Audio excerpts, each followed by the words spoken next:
Bonjour, c'est Chaban de Ludovox. Donc je suis avec Cyril de Mag.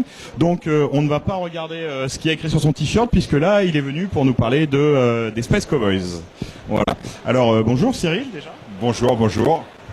Est-ce que tu peux nous dire ce que vous avez amené à ASN 2014, ce que vous êtes venu présenter? Alors la présentation de cette année, c'est Black Fleet, qui est déjà sorti en France avant, donc pour les Français, c'est pas vraiment une nouveauté, mais pour Space Cowboys, c'est la nouveauté du salon. L'année dernière, c'était Splendor, et cette année, c'est Black Fleet. Et après, on va parler de la prochaine, pour que vous ayez un peu d'exclus quand même. Ok, bah super. Alors donc du coup voilà, on connaît un petit peu Splendor et Black Fleet. Pour l'instant, c'est les deux produits joliment édités d'ailleurs chez Space Cowboys. Est-ce que tu peux un petit peu nous parler de la manière dont comment vous avez fait vos choix pour commencer avec Splendor, comment ça s'est passé un petit peu le développement et ensuite pour arriver sur Black Fleet? Ouais, alors déjà Splendor, c'est un jeu qu'on avait avant Space Cowboys, il était déjà arrivé chez Asmodée et normalement, je pense que c'était Asmodée qui devait le faire, mais en fait, quand Space Cowboys a été créé, c'est le projet qu'on a récupéré parce que il s'avère que Asmodée est moins voué à faire de l'édition maintenant. Ah bon, il y a toujours Marabunta, comme on sait, et il continue de pousser les produits du type Double et voilà. Et il déporte plus l'édition sur des boîtes comme Space Cowboys qui sont à peu près. Nous, c'est plus notre métier de développer des jeux. Tu vois, donc c'est très bien comme ça. Et donc on a récupéré le projet Splendor et il a servi à imprimer la marque de Space Cowboys qui est pas au niveau type de jeu parce qu'on s'interdit rien et on va voir que Black Fleet et Splendor c'est pas du tout le même type de jeu, mais plutôt au niveau qualité d'édition, recherche graphique. Il n'y a pas de style graphique non plus. Les deux jeux ont des styles graphiques très différents, mais d'essayer de trouver le matériel adapté, les fameux jetons de poker, et donc voilà. En fait, l'idée de Space Cowboys, il n'y a pas vraiment de ligne directrice dans le type de jeu, parce que Splendor, c'est quand même un jeu assez calculatoire. Pour un petit jeu, il est quand même assez calculatoire. A contrario, Black Fleet, c'est beaucoup plus familial et opportuniste. Donc voilà, il n'y a pas d'interaction. Moi, je suis moins sur les jeux opportunistes personnellement, mais c'est quand même un plaisir de bosser sur différents types de jeux. C'est ça aussi qui est rafraîchissant, tu vois. C'est bien que j'aime bien changer de type de jeu sans arrêt, donc voilà. Et le choix des jeux et de l'ordre des jeux et aussi par rapport au fait que tout simplement, enfin je me posais la question sur l'ordre dans lequel ça s'est fait, parce qu'effectivement ils ont rien à voir. Moi je t'avoue que c'est plutôt l'inverse, parce que c'est plutôt Black Fleet qui est le jeu qui m'a parlé. Après je me suis dit c'est un avis, tu vas peut-être me détromper et m'expliquer. Splendor, j'ai eu l'impression qu'il y avait quelque part aussi moins de prise de risque. C'est un jeu qui est assez bien calibré, qui tourne très bien et qui est très accessible, qui a quand même une certaine profondeur. Hein. Et par contre, Black Fleet, tu vois, 3-4 joueurs. Et puis aussi, c'est très agressif, donc on sait que c'est pas forcément pour tout le monde. Après, les règles, bon, ça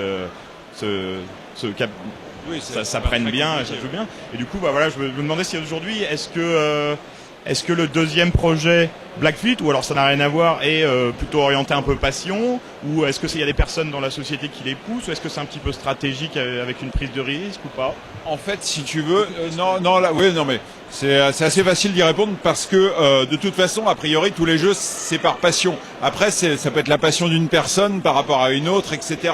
Moi, je te dis franchement, Black Fleet, c'est pas ma passion personnellement, mais je comprends très bien qu'on aime. Tu vois, on peut juste pas tout aimer. C'est comme en musique ou c'est comme en plein de choses. Après, ils sont arrivés dans cet ordre-là pas par calcul, mais simplement parce que vraiment, c'est une vraie maison d'édition. Tu vois, les projets nous arrivent. Alors déjà, au début, quand on s'est lancé, personne ne savait qu'on existait. Donc, on a commencé avec la maison d'édition. Là, après, vous êtes tous des noms assez connus. Oui. Mais au début, on est arrivé avec un jeu qu'on avait déjà en stock.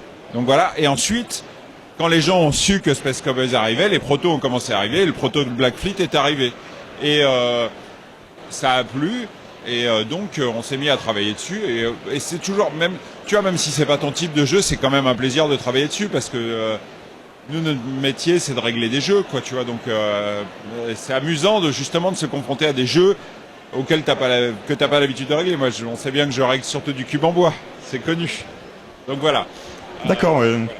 Bon, c'est bien intéressant. Et du coup, alors pour la suite, je crois qu'il y a un truc là, ici, dessous.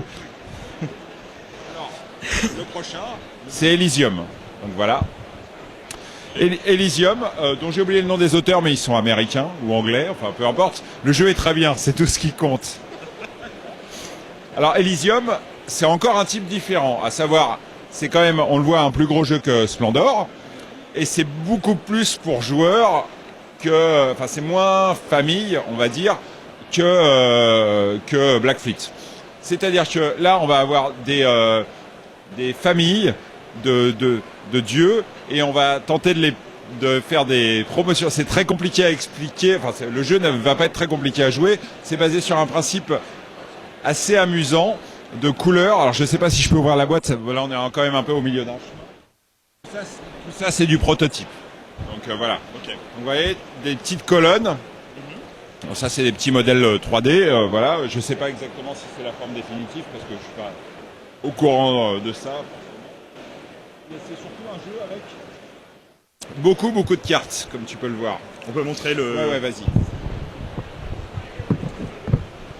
Et globalement, les cartes sont réparties en familles. Et ça, c'est très important. Déjà, de base, il y a 9 familles, je crois, de mémoire. Et tu vas en mettre que 5 en jeu, ou 6. Excuse-moi, je ne me rappelle plus les chiffres exactement. Et chaque famille a vraiment une caractéristique. Par exemple, la famille Arès, c'est le dieu de la guerre. Ça va avoir des actions plus guerrières, tandis que tu as des actions Hermès, messager des dieux, qui vont être plus d'échange, etc. Et en fait, toute l'idée, c'est un jeu de cartes, de combos de cartes, et tu vas les acquérir par un mécanisme très original. Tu vois, c'est qu'au début, tu vas commencer avec un pilier, comme tu as vu, de chaque couleur, et en fait, tu vas avoir 4 tours de sélection pour faire un tour de jeu. Tu vas avoir 4 phases de sélection. Et à chaque fois, tu vas écarter un pilier. Donc, tu vas avoir de moins en moins de piliers. Au début, tu peux acheter presque toutes les cartes disponibles. Et au fil des tours, tu vas en acheter. Tu vas pouvoir en acheter de moins. Tes choix se réduisent. Donc, il va falloir faire un minimum de planification pour avoir les 4 meilleures cartes pour toi. Parce que ces cartes, ensuite, ont des pouvoirs que tu vas pouvoir activer. Donc on peut un peu taper les cartes comme dans Magic, où il y a des cartes où tu vas pouvoir dépenser de l'argent pour les utiliser, etc., etc. Et tout le truc, c'est d'acheter les cartes qui vont bien entre elles pour ensuite faire des combos intéressantes. Et également, ces cartes, tu vas les promouvoir à un moment donné, c'est-à-dire que tu vas tenter de faire des séries. Alors des séries de couleurs identiques ou des séries de couleurs différentes. Et il faut choisir le très bon moment pour le faire, etc., etc. Le premier qui fait une série d'une couleur, il marque des points, etc., etc. Donc c'est le vrai jeu pour joueurs, de la gestion, pas forcément hyper compliqué, mais il y a pas mal de cartes différentes, pas mal de combinaisons différentes, parce que comme je te le disais, suivant les familles que tu mets en jeu, le jeu est différent. 9 familles, t'en mets 5. Ça change un petit peu la géométrie ou l'interaction qui peut... Il y a des choses comme ça qui ne sont mises en jeu, attends, je cherche le temple, voilà, qui ne sont mises en jeu que quand, non, ça c'est tout le temps là, que quand certaines familles sont en jeu. Et donc ça va faire une grande variabilité de parties parce que tu dépends vraiment de quelle famille est en jeu pour faire ta partie. C'est un vrai jeu pour joueurs et ouais, il est bien. Je confirme. Et alors du coup, juste pour les infos basiques, on va dire, on est sur combien de joueurs, quelle durée, les petites infos techniques? C'est 2-4 joueurs. Je vais peut-être te dire des bêtises parce que moi pour l'instant j'ai joué qu'à 4 joueurs, mais c'est 2-4 joueurs, durée 1 heure, ça j'allais te le dire. Ça peut me mettre un peu plus court. Je pense que c'est une question de. Moi je pense que quand tu connais bien. Il y a une phase de formation parce qu'il y a beaucoup d'informations sur les cartes, faut les connaître, etc. C'est un jeu à courbe d'apprentissage. C'est pas dur d'abord parce que comme je te l'ai dit, ton tour c'est tu choisis une carte parmi celles que tu peux te payer, tu écartes une colonne. Ensuite, tu peux éventuellement activer des pouvoirs et voilà. Donc c'est assez facile. Maintenant, toute l'idée c'est prendre la bonne carte, activer la bonne carte, promouvoir la bonne carte et ça c'est de l'expertise. Est-ce que tu as beaucoup d'interactions aussi dans les pouvoirs? Est-ce que tu as des choses qui viennent un peu emmerder les autres? Alors oui. Alors, t'as de l'interaction dans les deux sens. C'est-à-dire que il y a une famille, je ne sais plus laquelle, pardonnez-moi, mes amis de... Non, parce que si tu veux, le thème a changé. Au début, c'était les Romains, et bon, on avait un peu marre des Romains. On a préféré promouvoir les Grecs pour une fois. Et ça fait des plus jolies cartes en plus.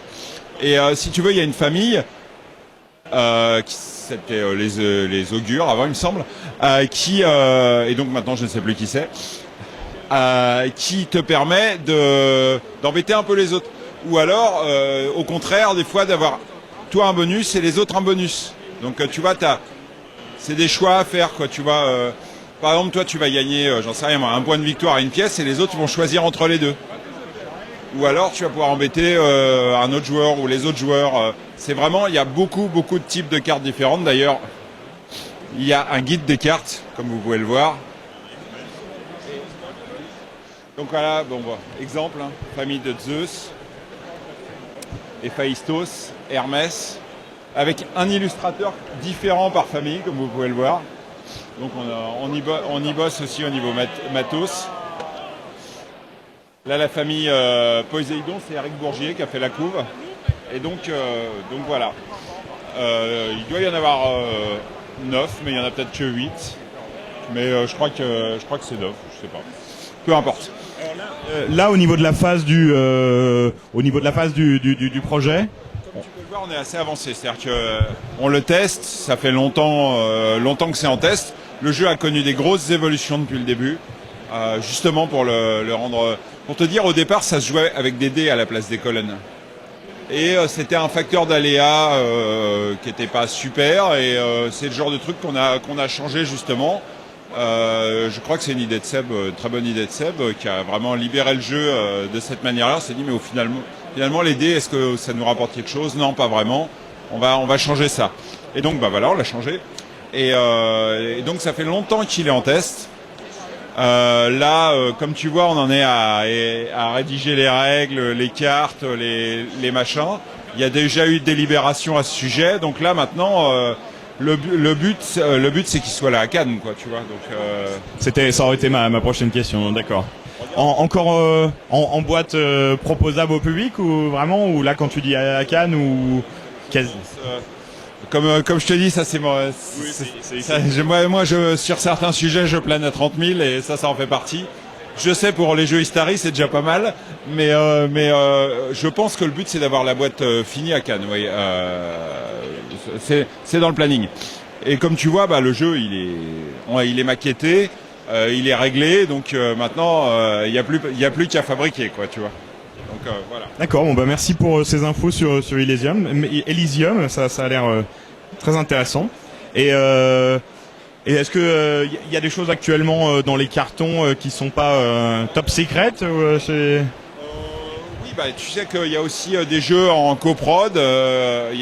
Notamment il y a Crossing qui va sortir dans pas longtemps, qui est une coproduction avec Mathieu Despnous, qui est un petit party game vraiment super.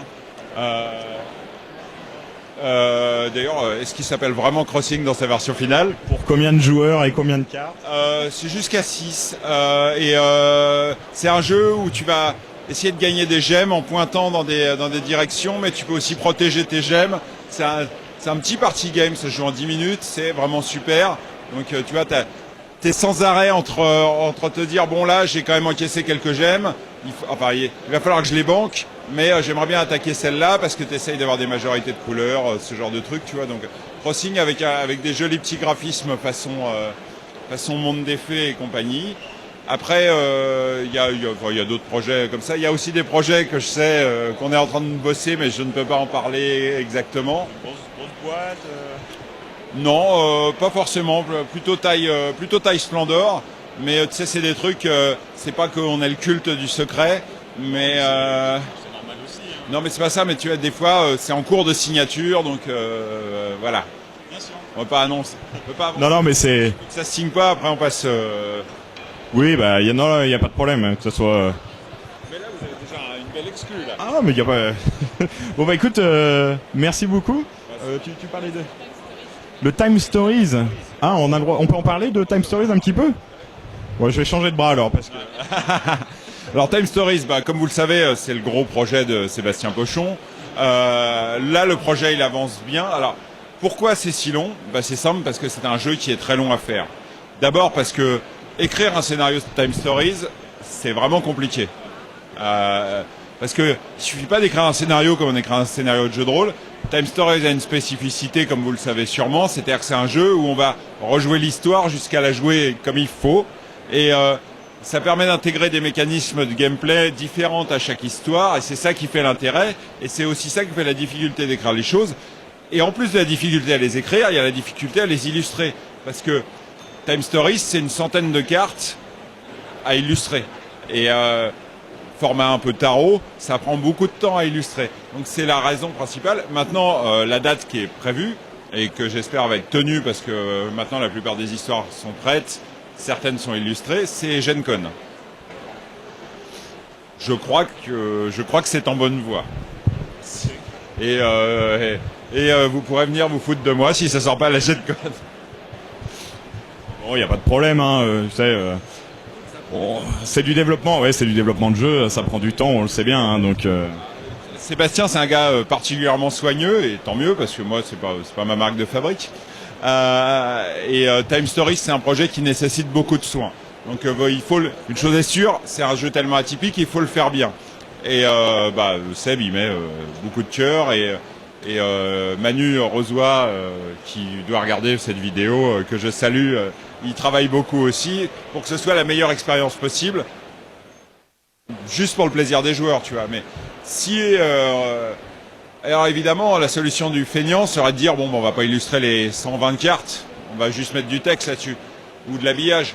Mais non, en fait, pour que tu aies une vraie bonne expérience, parce que finalement c'est un jeu de rôle sur table, c'est un de ces produits hybrides, et en même temps il y a cette mécanique du temps qui fait que ça marche très très bien.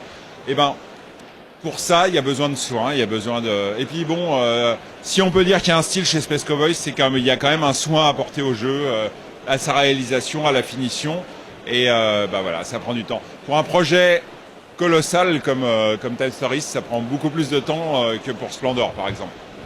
Et pourtant, il y a nécessité du soin déjà. Mais là, on parle de jeux avec des centaines de cartes, qui doivent être des bonnes aventures, donc testées, qui doivent être belles. Voilà, c'est toute une histoire et ça prend donc beaucoup de temps. Ok, bon écoute, on attend ça avec impatience. En tout cas, merci beaucoup pour le temps que tu nous as consacré pour nous parler de tous ces jeux et des Space Cowboys. Est-ce que tu as un mot de la fin? Tu veux nous dire quelque chose? Mon Dieu. Pas spécialement forcément à nous, hein, je parle un petit mot de la fin sur le salon ou sur... Ça, pour l'instant, c'est le début du salon. Ouais, j'espère qu'à un moment donné, je vais avoir le temps d'aller me balader dans les allées pour voir des nouveautés, parce que là, cette année, j'ai eu le temps de rien. Mais on est qu'au tout début du salon, il faut le dire. Donc, normalement, vers dimanche, je vais essayer de me libérer un créneau. Mais ça m'a l'air d'être un beau salon jusque-là. On s'amuse bien. On va finir très fatigué comme d'habitude. Et peut-être que devant vos écrans, vous êtes mieux que nous. Parce que vous pouvez juste vérifier ce que disent les gens et acheter les bons jeux. Ah oui, pour toi, c'est lourd. Ouais. Écoute, ouais, non, et encore merci pour tout ce temps que tu nous as accordé. Puis écoute, bonne continuation. Hein. Tu vois, t'aurais pu faire 2-3 petites parties d'un petit jeu de 15 minutes ou en nous parlant, mais bon. Ouais, démonstrateur. Non, mais là ça vaut le coup. Vous voyez, c'est quand même. Ouais, non, c'est vraiment sympa, ouais. Et pour les gamers, je vous le dis, ça va vous plaire. Bon super, merci beaucoup. Allez, bonne continuation.